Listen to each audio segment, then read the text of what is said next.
साल भर 365 दिन और देवताओं का एक दिन होता है। कितना?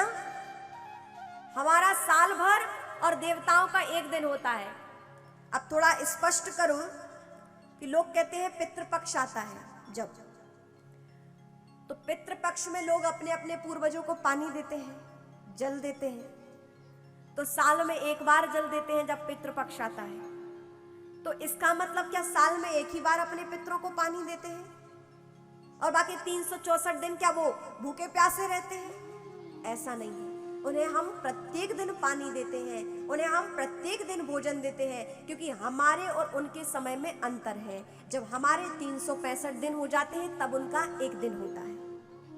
तो उसी प्रकार 365 दिन में जब एक बार पितृपक्ष में उनका दिवस आता है तो हम उन्हें जल देते हैं। पुनः फिर एक वर्ष बाद पितृपक्ष आता है तो हम तो उन्हें प्रतिदिन पानी देते हैं। लेकिन हम कलयुगी मनुष्य हैं, पृथ्वी पर है, तो पृथ्वी का एक दिन और देवताओं का एक दिन और पृथ्वी का एक साल।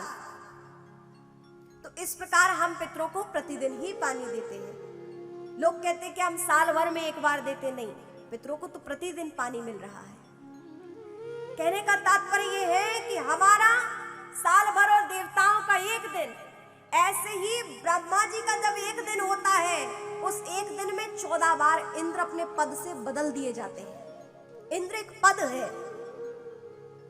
और ऐसे ब्रह्मा जी का जब एक दिन होता है, उनके एक दिन में 14 बार इंद्र बदल जाते हैं। हजारों वर्ष की आयु होती है इंद्र की, और ऐसे हजारों वर्ष वाले आयु के इंद्रदेव ब्रह्मा जी के एक दिन में 14 बार बदल जाते हैं। तो जरा आप सोचिए कि ऐसे इंद्र भगवान को कह रहे हैं मरण धर्मा, जो भगवान ने सबको तंत्र समर्पित किया है कि आपको ये कार्य है, आपको ये कार्य है। ऐसे परमात्मा को देव भी कई बार नहीं समझ पाते हैं। भगवान की माया बहुत कठिन है। भगवान की माया बहुत कठिन है। जिस पर इसका प्रभाव पड़ जाता है उसकी मृत्यु भ्रमित हो ही जाती है।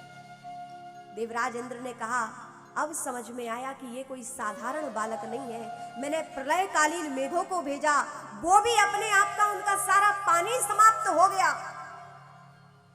जो पानी इस सृष्टि को जलमग्न कर देते हैं, जो मेघ इस सृष्टि को जलमग्न कर देते हैं, वो उस समय केवल ब्रज को ना डुबा सके, भगवान की कृपा से।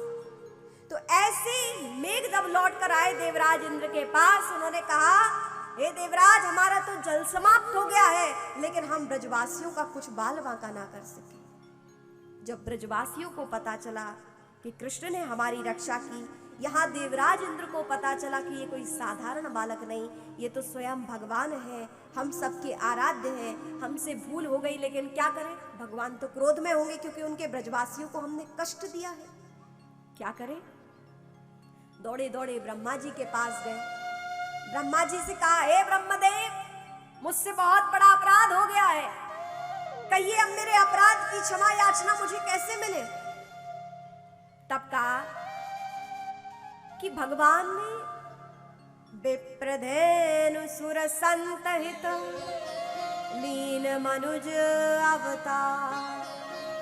विप्र, धेनु, सुर संत, यानी विप्र मतलब ब्राह्मण, धेनु मतलब गाय, सुर मतलब देवता और संत मतलब सज्जन साधु पुरुष। इनके लिए भगवान का अवतार होता है। तो देवराज इंद्र ने कहा कि देखो, ब्रज में गैया भी रहती है और भगवान गोपाल है, गौ माता के लिए भी भगवान का अवतार हुआ है। यदि आप क्षमा याचना चाहते हैं भगवान कृष्ण से, तो देखिए आप इस हिसाब से समझिए, कोई आपसे नाराज हो, अब आप चाहते हैं कि उसकी नाराजगी दूर हो जाए, तो आप क्या करते हैं, उसको उसकी प्रिय वस्तु दे दें तो वो प्रसन्न हो जाता है। होता है कि नहीं? छोटा बच्चा आपसे नाराज हो गया, अब उसकी प्रिय वस्तु है चॉकलेट, कोल्ड ड्रिंक, चिप्स। आज के समय में बच्चे ये सब मांगते हैं माता पिता से।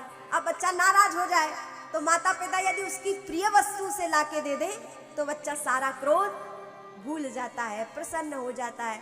उसी प्रकार ब्रह्मदेव ने कहा, हे देवराज इंद्र, भगवान को गौ माता बहुत प्रिय है। ऐसा करो, आप सुरभि गौ को लेकर जाओ, भगवान कृष्ण के दर्शन करो और उस दुग्ध से उनका अभिषेक करो, भगवान कृष्ण अभी क्षमा कर देंगे।